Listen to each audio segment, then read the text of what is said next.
ശബ്ദം വ്യക്തമാണല്ലോ? ക്ലിയറാ. ഓക്കെ. സ്വർഗത്തിനും ഭൂമിക്കും നാഥനായ ത്രിയേക ദൈവത്തെ സ്തുതിച്ച് മഹത്വപ്പെടുത്തുന്നു. ദൈവപുത്രനായ യേശുക്രിസ്തുവിന്റെ നാമത്തിൽ ഉള്ള സ്നേഹവും വന്ദനവും എല്ലാവരോടും അറിയിക്കട്ടെ. ഇതുവരെ നമ്മോട് സംസാരിച്ചു കൊണ്ടിരുന്ന കർത്താവിന്റെ ദാസനായും കർത്താവിന്റെ ദാസന്മാർക്കായിട്ടൊക്കെ സ്തോത്രം ചെയ്യുന്നു. പ്രത്യേകമായ നന്ദിയും ഞാൻ ഈ സമയത്ത് അറിയിക്കുന്നു. സ്തോത്രം. കർത്താവിന്റെ തിരുസന്നിധിയിൽ നാം ഒരുമിച്ച് ഈ സന്ധിയിലും ഈ ആഴ്ചയുടെ അവസാനത്തെ സന്ധിയിലുമായിരിക്കുമ്പോൾ കർത്താവ് നമ്മെ ധാരാളം സഹായിക്കുമാറാകട്ടെ എന്ന ദൈവത്തോട് പ്രാർത്ഥിക്കുന്നു. നാളെ കർത്താവിന്റെ വരവിന് താമസമെങ്കിൽ നമുക്ക് അനുഗ്രഹീതമായ സഭായോഗങ്ങൾ അതാത് ഇടങ്ങളിൽ ലഭിക്കുമാറാകട്ടെ. കർത്താവിന് സ്തോത്രം. നമുക്ക് വേഗത്തിൽ യോഹന്നാൻ യേശുക്രിസ്തുവിങ്കിൽ നിന്നും പ്രാപിച്ച് എഴുതി തന്ന വെളിപ്പാട് പുസ്തകത്തിന്റെ 15-ാം അധ്യായത്തിലേക്ക് പ്രവേശിക്കും. 15-16 അധ്യായങ്ങളാണല്ലോ നമ്മുടെ ചിന്താവിഷയം ഇപ്പോൾ. ആ 2 അധ്യായങ്ങളിലാണ് വെളിപ്പാട് പുസ്തകത്തിൽ ദൈവം ചെയ്യുന്ന ന്യായവിധികളുടെ അവസാന രൂപം കാണുന്നത്. ആ ഭാഗങ്ങളിൽ യോഹന്നാൻ അത് നമ്മോട് പറഞ്ഞതിന് ശേഷം പിന്നെയും താൻ 2 കാര്യങ്ങളെ എടുത്തു പറയുന്നുണ്ട് 17ഉം 18ഉം അധ്യായങ്ങളിൽ. 19-ാം അധ്യായത്തിൽ വീണ്ടും ഈ 14-ലും 16-ലും പറയുന്ന യുദ്ധത്തെ സംബന്ധിച്ച്, അർമഗദ്ദോൻ യുദ്ധത്തെക്കുറിച്ച് പിന്നെയും എടുത്തു പറയുന്നത് നമുക്ക് കാണുവാൻ കഴിയും. നമുക്കതിന്റെ 15-ാം അധ്യായം 1-ാമത്തെ വാക്യം ഒന്നും കൂടെ വായിക്കാമല്ലോ. ഞാൻ വലുതും അത്ഭുതവുമായ മറ്റൊരു അടയാളം സ്വർഗത്തിൽ കണ്ടു. ഒടുക്കത്തെ 7 ബാധയുള്ള 7 ദൂതന്മാരെ തന്നെ. അതോടുകൂടെ ദൈവക്രോധം തീർന്നു. അതോടുകൂടെ ദൈവക്രോധം തീർന്നു. അതായിരുന്നു നാം ഇന്നലെ ഏറ്റവും ഒടുവിലായിട്ട് പഠിച്ചത്. സ്തോത്രം. ദൈവക്രോധം തീർന്നു. ഏറ്റവും, അതായത് പൂർണ്ണമായും പാപത്തിനെതിരെ ജ്വലിച്ച ദൈവത്തിന്റെ ക്രോധം, പാപത്തിനെതിരെ വളരെ തീവ്രതയോടെ പ്രതികരിച്ചുകൊണ്ടിരുന്ന, പ്രതികാരം ചെയ്തുകൊണ്ടിരുന്ന ദൈവത്തിന്റെ ക്രോധം ഇവിടെ തീരുകയാണ്. ഇപ്പോൾ മറ്റ് 7 ദൂതന്മാരിലൂടെ ദൈവക്രോധ കലശം ഭൂമിമേൽ സാത്താന്റെ സിംഹാസനത്തിന്മേൽ, സാത്താന്റെ ആജ്ഞാനുവർത്തികളായി പ്രവർത്തിക്കുന്ന, അവന്റെ പ്രതിനിധികളായി പ്രവർത്തിക്കുന്ന എതിർ ക്രിസ്തുവിന്റെ മേലും അവന്റെ സിംഹാസനത്തിന്മേലും കള്ളപ്രവാചകന്മേലും അവന്റെ പ്രവർത്തന മേഖലകളിന്മേലും ഒഴിക്കുന്നതാണ് നാം ഈ ഭാഗങ്ങളിൽ കാണുന്നത്. അങ്ങനെ ഏറ്റവും ഒടുക്കത്തെ 7 ബാധകൾ, ആ കലശങ്ങൾ ഒഴിച്ച് ദൈവക്രോധം തീരുകയാണ്. ദൈവക്രോധം തീരുകയാണ്. അതിന്റെ ബാക്കി ഭാഗങ്ങളിലേക്കാണ് ഇനിയും നമ്മൾ പോകുന്നത്. ആ 7 ദൂതന്മാരുടെയും 7 ബാധകളുടെയും ഒക്കെ അവസ്ഥകളെ കുറിച്ച് നാം ലേവ്യ പുസ്തകത്തിൽ നിന്നും ഒക്കെ കാണുകയുണ്ടായല്ലോ. സ്തോത്രം. ഇനി നമുക്ക് 2 മുതൽക്കുള്ള വാക്യങ്ങൾ കൂടെ വായിക്കാം. ഇത്രയും ഭാഗങ്ങളിൽ എന്തെങ്കിലും സംശയങ്ങൾ ചോദിക്കാനുണ്ടെങ്കിൽ ആകട്ടെ, ഇല്ലെങ്കിൽ നമുക്ക് 2 മുതൽക്കുള്ള വാക്യങ്ങളിലേക്കും കൂടെ പോകാം.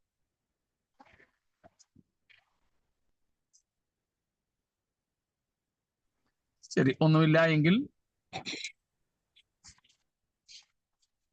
2 തൊട്ട് 2, 3, 4 വാക്യങ്ങൾ. തീ കലർന്ന പളുങ്കുകടൽ പോലെ ഒന്നും മൃഗത്തോടും അതിന്റെ പ്രതിമയോടും പേരിന്റെ സംഖ്യയോടും ജയിച്ചവർ ദൈവത്തിന്റെ വീണകൾ പിടിച്ചും കൊണ്ട് പളുങ്കുകടലിനരികെ നിൽക്കുന്നതും ഞാൻ കണ്ടു. അവർ ദൈവത്തിന്റെ ദാസനായ മോശയുടെ പാട്ടും കുഞ്ഞാടിന്റെ പാട്ടും പാടി ചൊല്ലിയത്: സർവശക്തിയുള്ള ദൈവമായ കർത്താവേ, നിന്റെ പ്രവൃത്തികൾ വലുതും അത്ഭുതവുമായവ. സർവജാതികളുടെയും രാജാവേ, നിന്റെ വഴികൾ നീതിയും സത്യവുമുള്ളവ. കർത്താവെ, ആർ നിന്റെ നാമത്തെ ഭയപ്പെടാതെയും മഹത്വപ്പെടുത്താതെയും ഇരിക്കും? നീയല്ലോ ഏക പരിശുദ്ധൻ. നിന്റെ ന്യായവിധികൾ വിളങ്ങി വന്നതിനാൽ സകല ജാതികളും വന്ന് തിരുസന്നിധിയിൽ നമസ്കരിക്കും. Praise God. Here we have the songs of the triumphant. ജയാളികളെയും അവർ പാടുന്ന ജയത്തിന്റെ പാട്ടുമാണ് ഈ ഭാഗങ്ങളിൽ. We see the victors, we see the overcomers as they sing triumphantly the praises of God. ഇവിടെ ജയാളികളെ നമുക്ക് കാണാം. ഇവിടെ ജയാളികളെ നമുക്ക് കാണാം. അതാണ് നാം 2-ാമത്തെ വാക്യത്തിൽ വായിച്ചത്. I saw those who have the victory over the beast, over his image, and over his mark and number of his name. 14:1 നമ്മൾ കണ്ടതുപോലെ 7-ാം അധ്യായത്തിൽ നമ്മൾ കണ്ടതുപോലെ 7-ാം അധ്യായത്തിൽ ഇസ്രായേൽ ഗോത്രങ്ങളിൽ നിന്നുള്ള 144,000 പേരെയും അതിനുശേഷം യഹൂദന്മാരല്ലാത്ത എണ്ണിക്കൂടാത്തൊരു സമൂഹത്തെയും ജയാളികളായിട്ട് കണ്ടു. 14-ാം അധ്യായത്തിലും ആ 144,000 പേർ ഭൂമിയിൽ നിന്നും വീണ്ടെടുക്കപ്പെട്ട, ആദ്യഫലമായി വീണ്ടെടുക്കപ്പെട്ട ആ 144,000 പേർ കുഞ്ഞാടിനോടുകൂടെ ജയാളികളായി സിയോൻ മലയിൽ നിൽക്കുന്ന മഹനീയമായ കാഴ്ച. അതിന്റെ ഒരു ആവർത്തനവും വിശദീകരണവുമാണ് പിന്നെയും 15:2 എതിർ ക്രിസ്തു എന്ന മൃഗത്തെയും അവന്റെ പ്രതിമയെയും അവന്റെ പേരിനെയും അവന്റെ പേരിന്റെ സംഖ്യയെയും നമസ്കരിക്കാതെ ജയിച്ചവർ, ജയാളികൾ, ഇവിടെ സ്തോത്രം, മോശയുടെയും കുഞ്ഞാടിന്റെയും പാട്ടുകൾ പാടി ദൈവത്തെ മഹത്വപ്പെടുത്തുന്നു. സ്തോത്രം. Song of triumph. A triumphal song we can see here. അതിന്റെ ആദ്യ ഭാഗം നാം കാണുന്നത് I saw something like a sea of glass mingled or mixed with fire. നാം ഇതിനു മുമ്പ് പ്രത്യേകിച്ച് 4-ാമത്തെ അധ്യായത്തിൽ പളുങ്ക് അല്ലെങ്കിൽ കണ്ണാടിക്കടൽ കണ്ടിരുന്നു. കണ്ണാടിക്കടൽ.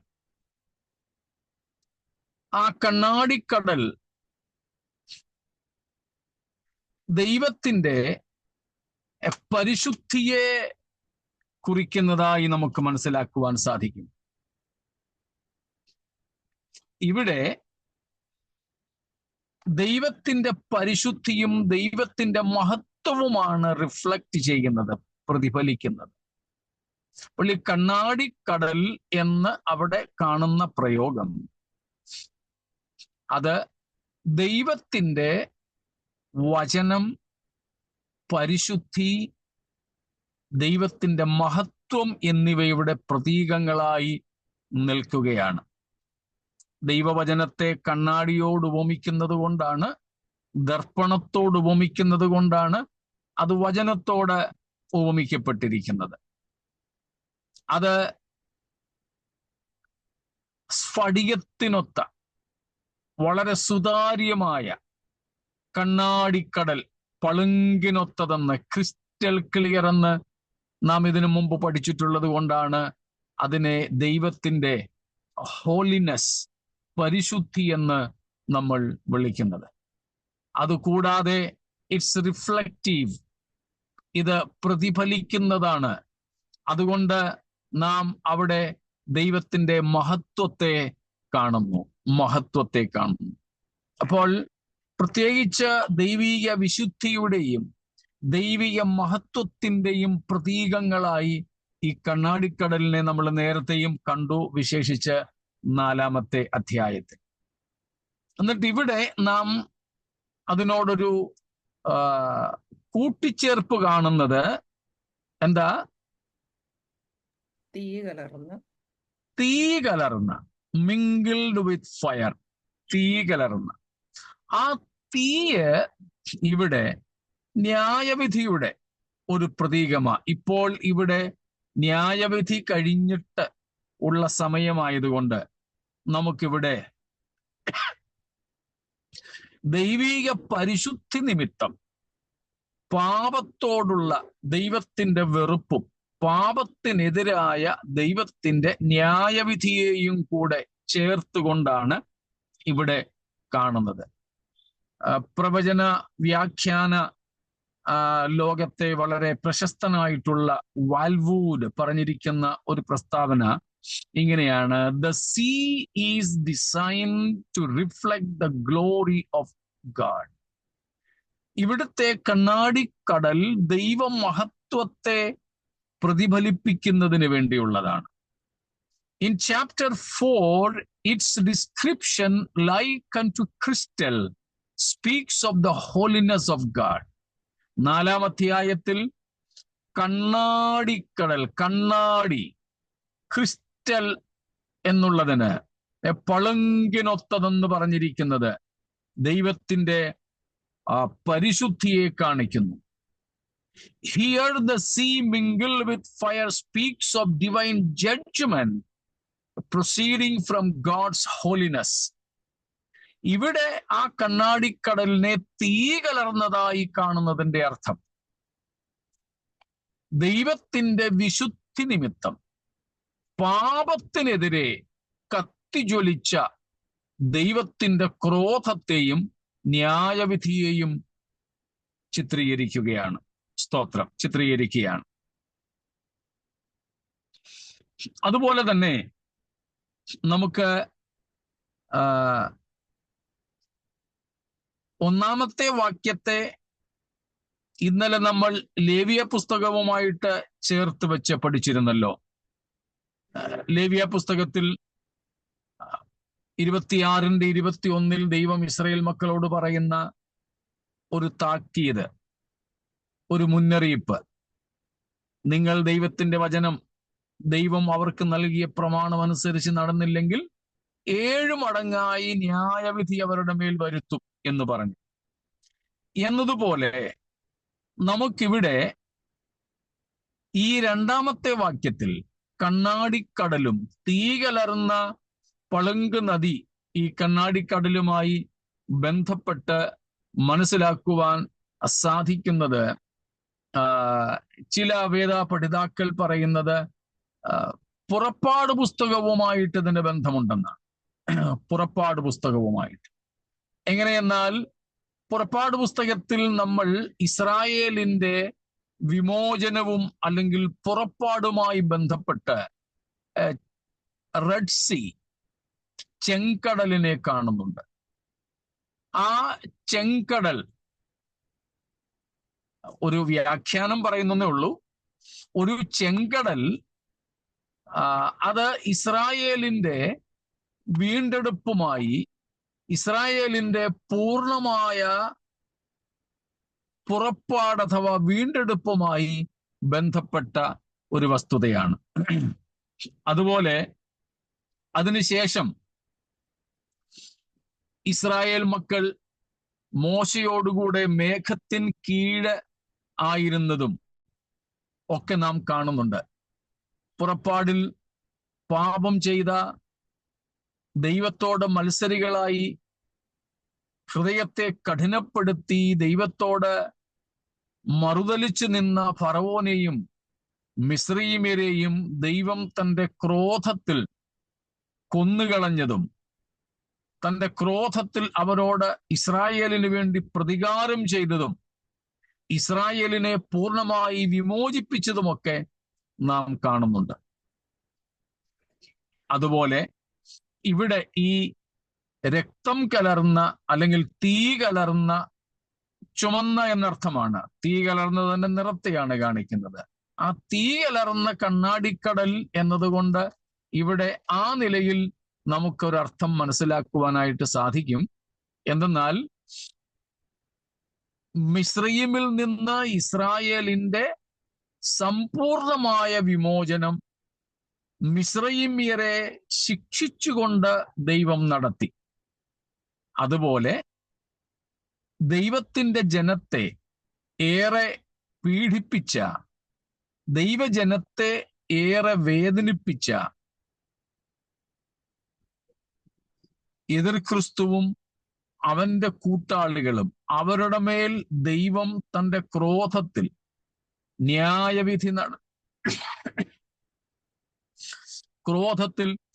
തന്റെ ന്യായവിധി നടത്തി അവരെ എന്നേക്കുമായി വിമോചിപ്പിക്കുന്ന, എന്നേക്കുമായി വിടുവിക്കുന്ന മഹനീയമായ ഒരു ചിത്രമാണ് നമുക്കിവിടെ കാണുവാൻ സാധിക്കുന്നത്.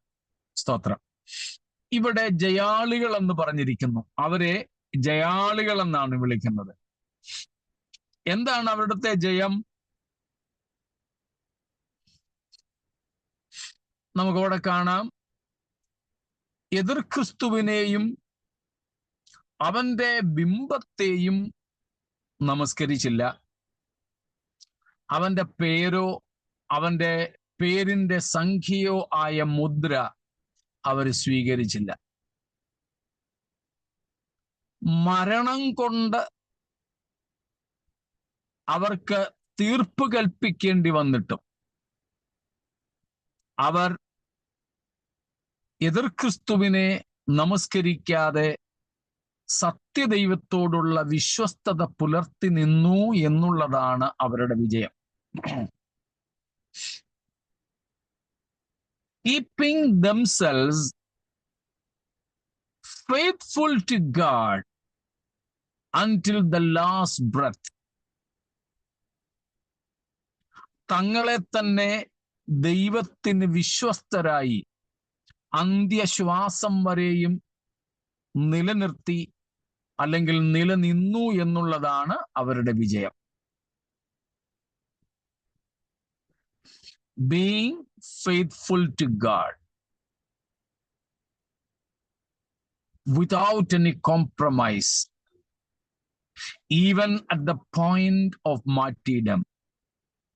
രക്തസാക്ഷിത്വം പോലും വരിക്കേണ്ടി വന്നാലും ദൈവത്തോട് വിശ്വസ്തത പുലർത്തുക, ദൈവീയ കൽപ്പനകളെ പൂർണ്ണമായും അനുസരിക്കുക, ദൈവ ഇഷ്ടത്തെ നിവർത്തിക്കുക. ഇതാണ് യഥാർത്ഥത്തിലെ വിജയം. ജയാളികൾ. അന്ന് അങ്ങനെയുള്ള ഒരു സാത്താന്യമായ ആരാധനയിൽ നിന്നും വിട്ടുനിൽക്കുന്നതായിരുന്നു എങ്കിൽ, ഇന്ന് നമ്മുടെ കാലത്ത് വിജയം എന്ന് പറയുന്നത് ഇത് തന്നെയാണ്. ദൈവത്തിന്റെ ഇഷ്ടത്തിലായിരിക്കുക. നമ്മൾ മുമ്പൊരിക്കൽ പറഞ്ഞതുപോലെ being at the very nucleus of the will and purpose of God. ദൈവഹിതത്തിന്റെ മധ്യ ബിന്ദുവിലായിരിക്കുക. ഇതാണ് വിജയമെന്ന് പറയുന്നത്. സ്തോത്രം. ദൈവത്തോടുള്ള ബന്ധത്തിൽ നിലനിൽക്കുക, മരണം കൊണ്ടുപോലും അതിൽ നിന്നും പിന്മാറാതെ ഇരിക്കുക, അതാണ് ജയം. ദൈവത്തോടുള്ള വിശ്വസ്തത, അനുരഞ്ജനങ്ങളില്ലാതെ ദൈവത്തോട് വിശ്വസ്തത പുലർത്തി നിൽക്കുക എന്നുള്ളതാണ് വിജയം എന്നതുകൊണ്ട് ഇവിടെ അർത്ഥമാക്കുന്നത്. സ്തോത്രം.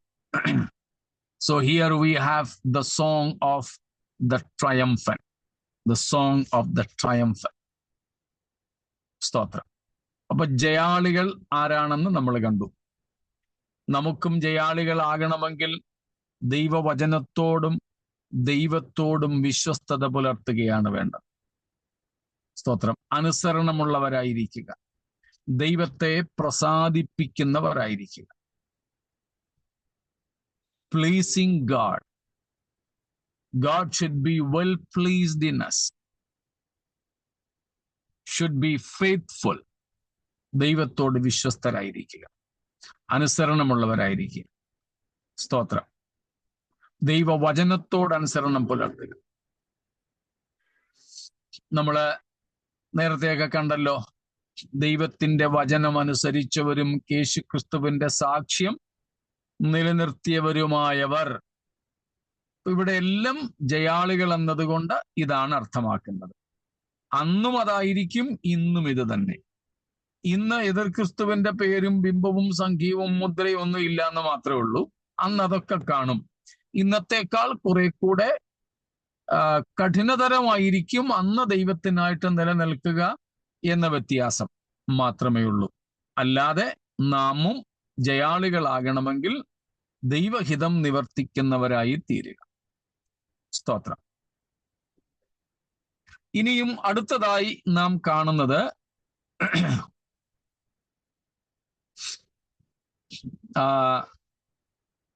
അവരുടെ പാട്ടാണ്.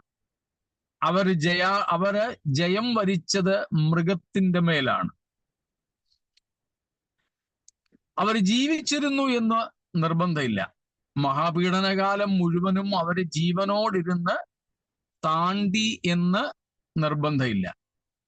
പക്ഷേ മരണം വരെ അവരുടെ പ്രാണനെ സ്നേഹിക്കാതെ, ഭീഷണിക്ക് മുമ്പിൽ കീഴ്പ്പെടാതെ, പ്രലോഭനത്തിന് മുമ്പിൽ കീഴ്പ്പെട്ടു പോകാതെ അവർ ദൈവത്തോടും വചനത്തോടും വിശ്വസ്തത പുലർത്തി എന്നുള്ളതാണ് സത്യം. സ്തോത്രം. അവർ എവിടെ നിൽക്കുന്നു? പളുങ്കുകടലിനരികെ. പളുങ്കുകടലിനരികെ. Standing on the sea of glass. ആ ഓൺ എന്നുള്ളത്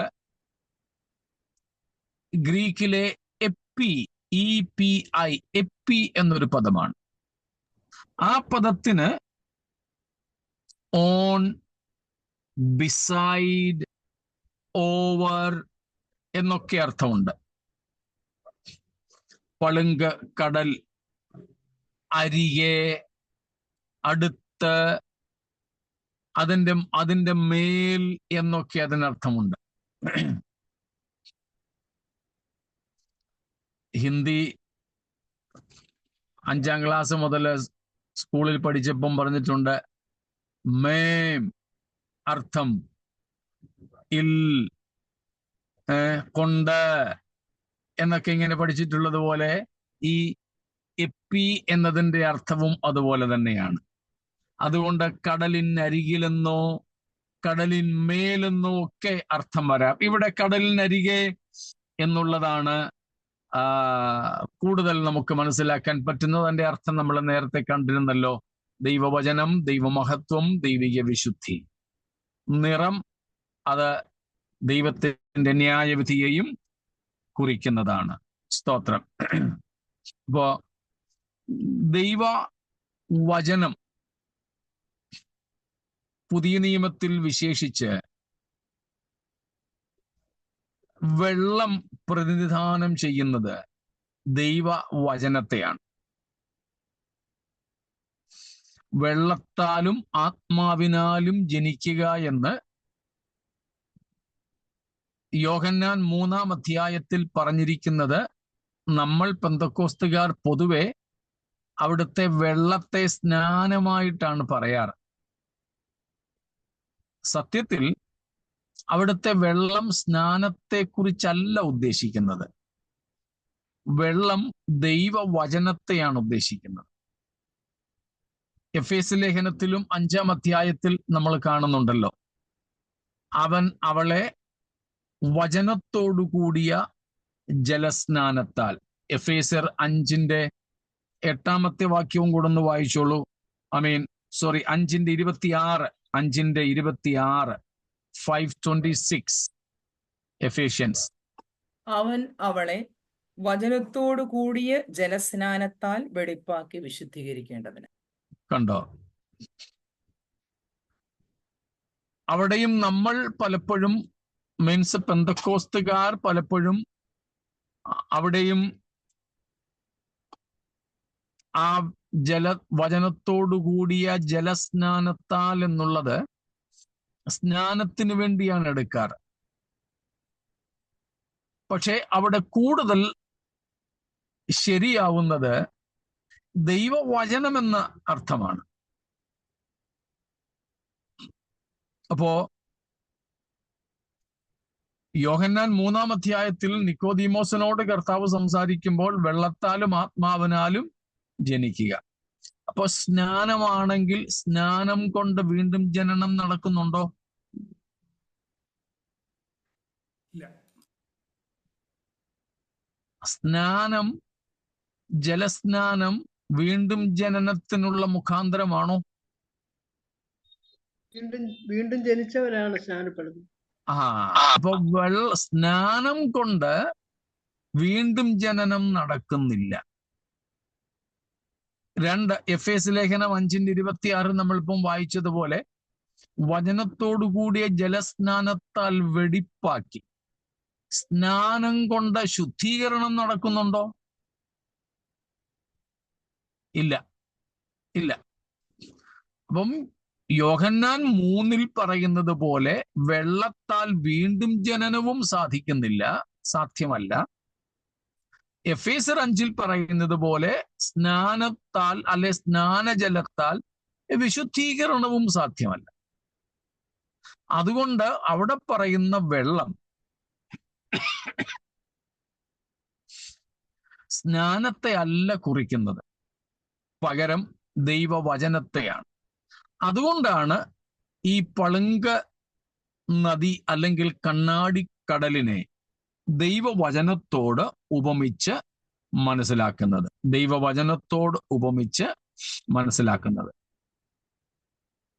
സ്തോത്രം. അപ്പോൾ ഇവർ ജയാളികളായി ആ കണ്ണാടിക്കടലിൽ അല്ലെ അതിൻ്റെ അരികെ നിൽക്കുന്നു എന്ന് നാം വായിക്കുന്നു. ദൈവ വചനവുമായി ബന്ധപ്പെട്ട സംഗതിയാണ് അവിടെ നാം കാണുന്നത്. സ്തോത്രം.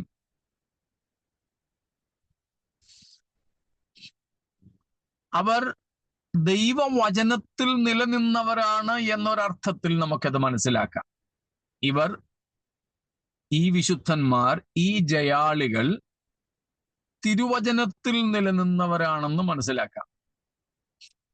ദൈവവചനത്തിൽ നിൽക്കുക എന്ന് പറഞ്ഞാൽ, പണ്ടേതോ ഒരു സായിപ്പ് കേരളത്തിൽ ഒരു സഭയുടെ ആസ്ഥാനത്ത് നടന്ന ജനറൽ കൺവെൻഷനിൽ ബൈബിള് നിലത്ത് വെച്ച് അദ്ദേഹത്തിന്റെ ഷൂസൊക്കെ ഇട്ട് ബൈബിളിന്റെ മുകളിൽ നിന്നു എന്ന് ഞാൻ കേട്ടിട്ടുണ്ട്. ഞാൻ ബൈബിൾ സ്കൂളിൽ പഠിക്കുന്ന കാലത്തെങ്ങാണ്ടായിരുന്നു അത്. അതിനെ സംബന്ധിച്ച് അക്കാലത്ത് വലിയ വിവാദങ്ങളൊക്കെ ഉണ്ടായിരുന്നു. ഇന്നത്തെ പോലെ മീഡിയ ഒന്നും അത്ര പ്രവർത്തനക്ഷമമല്ലാതിരുന്ന അക്കാലത്ത് പോലും അതേ സംബന്ധിച്ച് കുറെ കോളിളക്കങ്ങളൊക്കെ ഉണ്ടായിരുന്നു.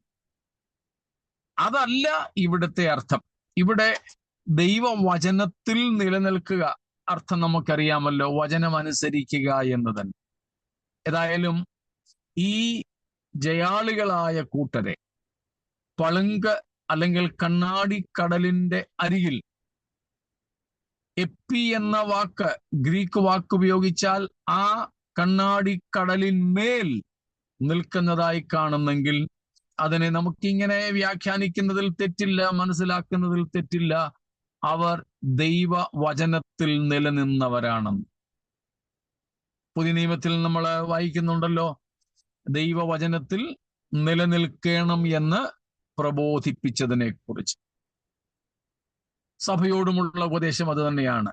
ദൈവവചനത്തിൽ നിലനിൽക്കുക, ദൈവവചനത്തിൽ നിലനിൽക്കുക. പിന്നീട് നാം കാണുന്നു, ഇവർ ഈ 15-ാമത്തെ അധ്യായത്തിൽ നാം വായിച്ച 2, 3, 4 വാക്യങ്ങളിൽ കാണുന്നത്, ഇവർ ജയാളികളായിട്ട് എന്ത് പിടിച്ചിരിക്കുന്നു?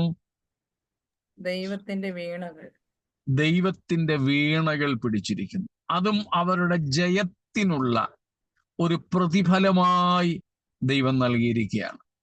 സ്തോത്രം. നമ്മൾ 14-ാം അധ്യായത്തിൽ വായിച്ചു, ഭൂമിയിൽ നിന്ന് ആദ്യഫലമായി വീണ്ടെടുക്കപ്പെട്ടിരുന്ന 144,000 പേർക്കല്ലാതെ ആ പാട്ട് പഠിപ്പാൻ കഴിഞ്ഞില്ല. അപ്പോൾ ഇവിടെ ആ പാട്ട് പാടുന്നതും വീണ മീട്ടുന്നതുമെല്ലാം ജയാളികൾക്ക് പ്രത്യേകമായി കൊടുക്കുന്ന ചില പ്രതിഫലങ്ങളുമായി ബന്ധപ്പെട്ട് മനസ്സിലാക്കാം. ഇതിനു മുമ്പ് നാം വീണ പിടിച്ചിരുന്നവരായി കാണുന്നത് വെളിപ്പാട് 5-ാം അധ്യായത്തിലാണ്. വെളിപ്പാട് പുസ്തകം 5-ന്റെ 8-ാമത്തെ വാക്യത്തിൽ കുഞ്ഞാട് മുദ്രിത പുസ്തകം വാങ്ങിയതിന് ശേഷം നാം കാണുന്നു, വൈണികന്മാർ അവിടെ 5-ന്റെ 8 എടുത്തെങ്കിൽ വായിച്ചോളൂ. 4 ജീവികളും 24 മൂപ്പന്മാരും ഓരോരുത്തൻ വീണയും വിശുദ്ധന്മാരുടെ പ്രാർത്ഥന എന്ന ധൂപവർഗം നിറഞ്ഞ പൊൻകലശവും പിടിച്ചുകൊണ്ട് കുഞ്ഞാടിന്റെ മുമ്പാകെ വീണു. കുഞ്ഞാടിനെ ആരാധിക്കുന്ന പ്രത്യേക സമയത്ത് 4 ജീവികൾ, ഓർമ്മയുണ്ട് അവരാരാണെന്ന്. 24 മൂപ്പന്മാർ, മനുഷ്യരായ ആ 24 മൂപ്പന്മാർ, അവർക്ക് മാത്രമായിരുന്നു വീണകൾ എന്താൻ ഇതുവരെ അനുവാദമുണ്ടായിരുന്നത്. 14-ാം അധ്യായത്തിൽ വൈണികന്മാർ വീണ മീട്ടുന്നത് പോലെയുള്ള ഗാനമൊക്കെ കേട്ടു. സ്തോത്രം. ഇപ്പൊ ഇവിടെയും അവർ ജയാളികളായതുകൊണ്ട് അവർക്ക് അതിന് ദൈവത്തെ പാടി സ്തുതിക്കുന്നതിനുള്ള അവകാശം, അധികാരം ലഭിക്കുകയാണ്. അതായത് എല്ലാവർക്കും ദൈവത്തെ പാടാനും ദൈവത്തെ സ്തുതിക്കുവാനുമുള്ള അനുവാദം ഇല്ല. സ്തോത്രം. എല്ലാവർക്കും ഇല്ല. ഇവിടെയും നാം അതാണ് കാണുന്നത്. സ്തോത്രം. എന്നാൽ ഈ ജയാളികൾക്ക്, ഈ വിശുദ്ധന്മാർക്ക് ദൈവം അതിനുള്ള അവകാശം നൽകുകയാണ്. സ്തോത്രം.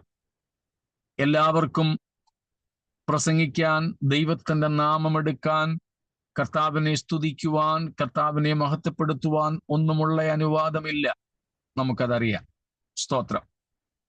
ഇവിടെ അവർക്ക് അതും ദൈവത്തിന്റെ തിരുസന്നിധിയിൽ, കർത്താവിന്റെ അക്ഷരീക സന്നിധിയിൽ, സ്തോത്രം, വീണകളേന്തിക്കൊണ്ട് കർത്താവിനെ പാടുവാനുള്ള മഹാഭാഗ്യം നൽകുകയാണ്. കാരണം കർത്താവിന്റെ നാമത്തിന് വേണ്ടി അവർ സഹിച്ചത് അത്രയധികമാണ്.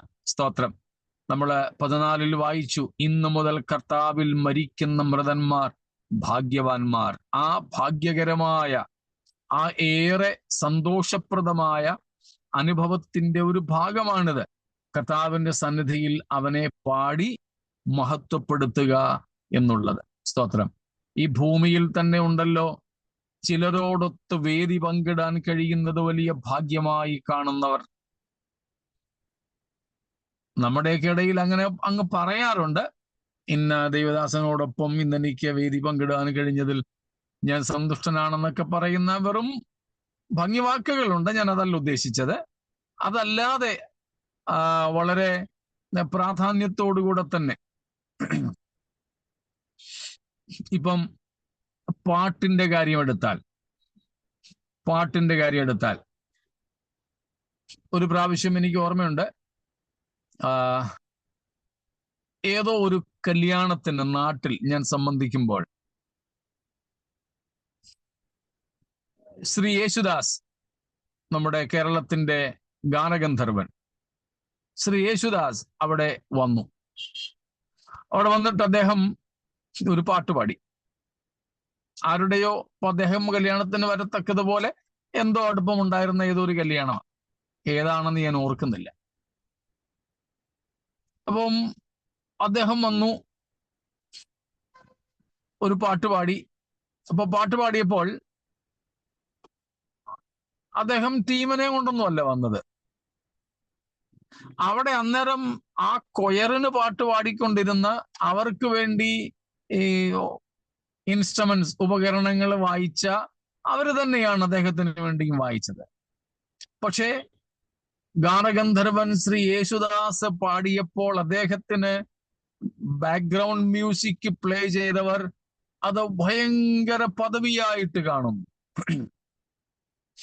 അല്ലെങ്കിൽ അദ്ദേഹം സംബന്ധിച്ച ഒരു സദസ്സിൽ ഒരു പാട്ട് പാടിയ കൊയറിലുണ്ടായിരുന്നവർ അതൊരു വലിയ കാര്യമായിട്ട് കാണുന്നു. ലോകപ്രകാരം അത് സ്വാഭാവികമാണ്.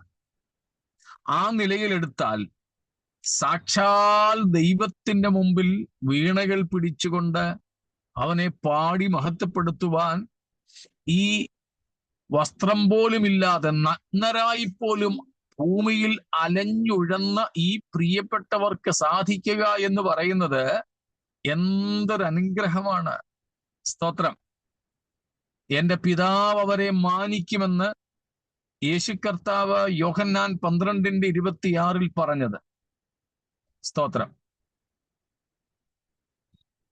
യജമാനൻ തന്നെ അവരെ പന്തിക്കിരുത്തി അരകെട്ടി അവർക്ക് ശുശ്രൂഷ ചെയ്യും എന്ന് യേശു കർത്താവ് ലൂക്കോസ് 12:37 പറഞ്ഞതൊക്കെ ചിലപ്പോൾ ഇതാകാം, അതിന്റെ ഒരു ചെറിയ ഭാഗമാകാം ഇത്. സ്തോത്രം. നാമും കർത്താവിന്റെ സന്നിധിയിൽ ചെന്ന് സ്തോത്രം അവന്റെ മുഖം കണ്ട് അവനെ ആരാധിക്കുമല്ലോ. വെളിപ്പാട് 22:4-3-4 വാക്യങ്ങളിൽ നമ്മൾ പല പ്രാവശ്യം വായിച്ചിട്ടുള്ളതാണ്. അവന്റെ ദാസന്മാർ അവന്റെ മുഖം കാണും, അവർ അവനെ ആരാധിക്കും. സ്തോത്രം. നമ്മുടെ നിത്യതയിൽ എത്തുമ്പോഴുള്ള ഭാഗ്യാവസ്ഥകളാണിതൊക്കെ. സ്തോത്രം. ഭാഗ്യാവസ്ഥകളാണ്. ഇവിടെ വെച്ചും സത്യദൈവത്തെ നമസ്കരിക്കുവാൻ, സത്യദൈവത്തെ പാടുവാൻ, സത്യകർത്താവിനെ നമസ്കരിപ്പാനൊക്കെ ലഭിച്ചിരിക്കുന്നത് ഏറെ വലിയ ഭാഗ്യമാണെന്ന് കണ്ടുകൊണ്ട് അത് നിമിത്തം നാം ദൈവത്തിന് മഹത്വമർപ്പിച്ച് നമ്മുടെ ജീവിതകാലം കഴിപ്പാൻ നമുക്കിടയാകട്ടെ എന്ന് ദൈവത്തോട് പ്രാർത്ഥിക്കുന്നു. സ്തോത്രം. നമ്മുടെ സമയം തീർന്നതുകൊണ്ട് അവര് പാടുന്ന പാട്ടിലേക്ക് നമുക്കിന്ന് പ്രവേശിക്കുവാൻ കഴിയുന്നില്ല. അത് കർത്താവിന്റെ വരവ് താമസിച്ചാൽ തിങ്കളാഴ്ചയാകാം. സ്തോത്രം. നമുക്ക് നമ്മെ തന്നെ ഈ വലിയ ഭാഗ്യം, ഈ കർത്താവിനെ സേവിക്കുവാനുള്ള ഭാഗ്യം, ഈ കർത്താവിനെ പാടുവാനുള്ള ഭാഗ്യം ദൈവം നൽകിയതുകൊണ്ട് സന്തോഷമുള്ളവരായി നാമും ഈ കൂട്ടരെ പോലെ ജയാളികളായി തീരുവാൻ നമ്മെ സമർപ്പിക്കാം. ജയിക്കുന്നവർക്ക് മാത്രമേ സ്തോത്രം അജയ്യനായ ക്രിസ്തുവിനോട് കൂടെ വാഴുവാൻ കഴിയുകയുള്ളല്ലോ. ആകയാൽ ആ ഭാഗ്യകരമായ അനുഭവത്തിനായി നമുക്ക് സമർപ്പിക്കാം. ഈ വചനങ്ങളാൽ ദൈവം നമ്മെ അനുഗ്രഹിക്കുമാറാകട്ടെ. സ്തോത്രം.